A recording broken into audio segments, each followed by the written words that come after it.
नमस्कार, स्वागत है सभी का। आज तारीख है 7 जनवरी 2026 और चलिए देखते हैं आज के सबसे जरूरी करंट अफेयर्स। हम सिर्फ खबरें नहीं देखेंगे बल्कि ये भी समझेंगे कि उनके पीछे की कहानी क्या है और उनका हम पर क्या असर पड़ेगा। तो देर किस बात की, शुरू करते हैं। तो देखिए, आज का हमारा सफर 5 हिस्सों में बटा होगा। सबसे पहले कल की जरूरी बातों का एक फास्ट रिकैप, फिर हम नेशनल, इंटरनेशनल और साइंस से जुड़ी खबरों में थोड़ा गहरा उतरेंगे और हाँ, आखिर में एक सवाल भी होगा जिसके जवाब का इंतजार रहेगा। चलिए शुरू करते हैं। चलिए शुरुआत करते हैं कल की समीक्षा से। एक फटाफट रिकैप हो जाए ताकि आज की खबरें और अच्छे से समझ में आए। हाँ, तो कल की बड़ी बातें क्या थी? सबसे पहले, भारत अब दुनिया का सबसे बड़ा चावल उत्पादक बन गया है, चीन को पीछे छोड़कर। यह एक बड़ी उपलब्धि है। स्पोर्ट्स में दीव के घोघला बीच पर खेलो इंडिया बीच गेम्स का आगाज हुआ। टेक्नोलॉजी की बात करें तो राजस्थान ने एक जरूरी एआई कॉन्फ्रेंस की मेजबानी की। वहीं महाराष्ट्र को मिले हैं नए डीजीपी सदानंद वसंतदाते। और एक बहुत ही अनोखी खबर कर्नाटक से आई, जहां एक दुर्लभ स्ट्रॉबेरी तेंदुआ देखा गया। ग्लोबल न्यूज में 2026 का G7 शिखर सम्मेलन फ्रांस में होगा। और आखिर में एक महत्वपूर्ण नियुक्ति, जस्टिस संगम कुमार साहू पटना हाईकोर्ट के नए चीफ जस्टिस बने हैं। तो ये तो थी कल की बात। अब आगे बढ़ते हैं और देखते हैं आज देश में क्या क्या महत्वपूर्ण हो रहा है। आज का हमारा पहला सवाल एक बहुत ही जरूरी और संवेदनशील दिन से जुड़ा है, world day of war orphans, यानी विश्व युद्ध अनाथ दिवस। ये उन बच्चों को याद करने का दिन है जिनका सब कुछ संघर्ष में छिन गया। तो सवाल यह है कि यह दिन मनाया कब जाता है? जी हां, इसका सही जवाब है 6 जनवरी। और यह सिर्फ एक तारीख नहीं है, यह एक रिमाइंडर है कि युद्ध की सबसे बड़ी और दर्दनाक कीमत हमेशा बच्चे चुकाते हैं। उनकी सुरक्षा, उनका भविष्य, यह हम सबकी जिम्मेदारी है। अब हेल्थ और टेक्नोलॉजी के संगम से एक बहुत बड़ी खबर आ रही है। उत्तर प्रदेश के नोएडा में देश का पहला सरकारी एआई क्लिनिक खुल गया है। इसका मतलब क्या हुआ? इसका मतलब यह है कि अब आर्टिफिशियल इंटेलिजेंस की मदद से बीमारियों का पता जल्दी लगेगा, ज्यादा सटीक लगेगा और इलाज भी बेहतर होगा। और हाँ, एग्जाम के लिए ये फैक्ट जरूर याद रखें, यूपी के सीएम योगी आदित्यनाथ और गवर्नर आनंदीबेन पटेल हैं। एक और महत्वपूर्ण नियुक्ति की खबर, जस्टिस ए मोहम्मद मुश्ताक अब सिक्किम हाईकोर्ट के नए चीफ जस्टिस होंगे।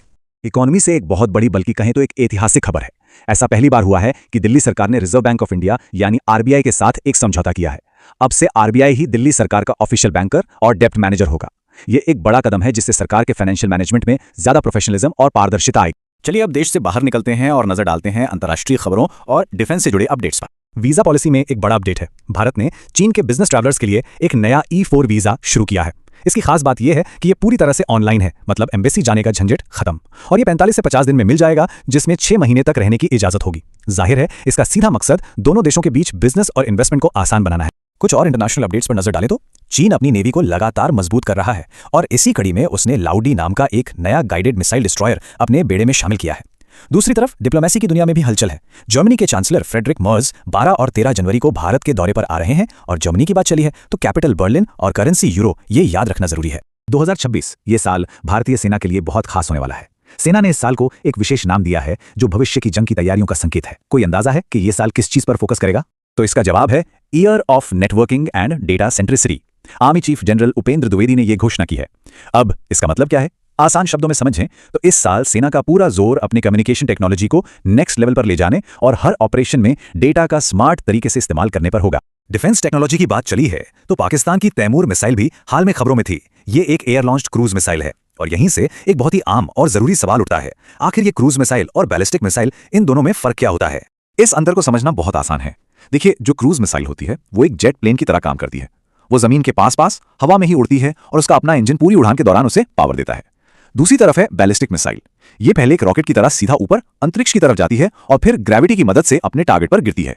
एक जमीन के समानांतर उड़ती है, दूसरी ऊपर जाकर नीचे आती है। यही सबसे बड़ा फर्क है। चलिए अब रुख करते हैं साइंस और एनवायरनमेंट की दुनिया का। देखते हैं वहां क्या नई खोज और हलचल है।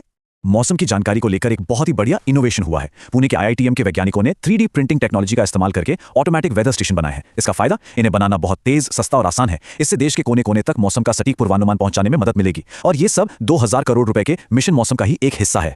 अब वन्य जीवों की बात करते हैं। लद्दाख में पाया जाने वाला ये खास ऊंट, जिसे बैक्ट्रियन कैमल कहते हैं, आजकल काफी चर्चा में है। तो सवाल यह है कि IUCN की लिस्ट में इसका कंजर्वेशन स्टेटस क्या है, मतलब ये कितना सुरक्षित है? और इसका जवाब काफी चिंताजनक है।